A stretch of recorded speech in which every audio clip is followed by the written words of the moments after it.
जी हाँ नाज़रीन, drama serial इंतहा की नेक्स्ट आने वाली एपिसोड में आप देखेंगे कि जब अरूसा बताती है अस्मा को कि आप जानती हैं कि सजल ने सिर्फ़ और सिर्फ अनम की ज़िंदगी में तबाही नहीं बल्कि मेरा घर बर्बाद करने की भी पूरी कोशिश की है। तो उस पर अस्मा कहती है, क्या कह रही हो तुम?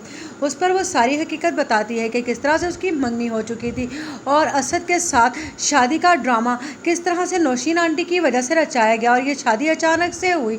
उस पर अस्मा को बहुत ही ज़्यादा हैरत होती है कि आखिर नौशीन क्या कर रही है और ये सज्जल आखिर मेरे बच्चों से किस बात का बदला ले रही है। ये बात यहीं पर ख़त्म हो जाती है। लेकिन उधर आप देखेंगे कि जब नौशीन को पता चलता है और वो कहती है कि तुम बहुत ज़्यादा हवाओं में उड़ने लगी हो और तुम्हें क्या लगता है कि अस्मा को तुमने सब कुछ बता दिया है तो वो असद को तुम्हें घर से निकालने में रोक लेगी।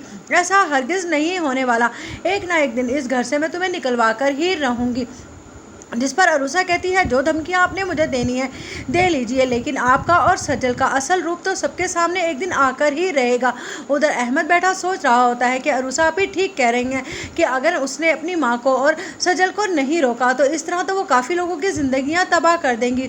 उसके लिए तो वो इतनी मुश्किलात पैदा कर ही चुकी हैं, लेकिन अगर वो जाते जाते कोई अच्छा काम कर जाएगा तो इससे उसके बाबा की रूह को भी तस्कीन मिलेगी। इसीलिए अहमद फैसला करता है कि वो सज्जल का पर्दा उसके चेहरे से फाश करेगा और जाकर फहद भाई के सामने भी सारी हकीकत खोलेगा और असद को भी सब कुछ बता देगा ताकि ये दो घर डूबने से बच जाएं। उधर आप देखेंगे कि सजल बहुत ज़्यादा खुश होती है और अचानक उसका टकराव जब उमैर से होता है तो वो उमैर को देखकर नाक मुँह चढ़ाती है और फहद को ये बात बहुत अजीब लगती है कि अगर वाकई ही उमैर ने इससे मोहब्बत की थी तो इसका इतना तल्ख रवैया क्यों। आखिरकार पहले ये दोनों दोस्त भी तो रहे हैं। ठीक है कि अगर सजल इससे मोहब्बत नहीं करती है तो ना सही, लेकिन इस तरह से उमैर को देखकर इसका इस तरह से रिएक्ट करना कहीं कुछ गलत तो नहीं होने वाला। कहीं उमैर बिल्कुल ठीक तो नहीं कह रहा कि सजल लोगों को अपने मतलब के लिए इस्तेमाल करती है, और अगर ऐसा है तो ये तो बहुत बुरा हो जाएगा। उधर आप देखेंगे कि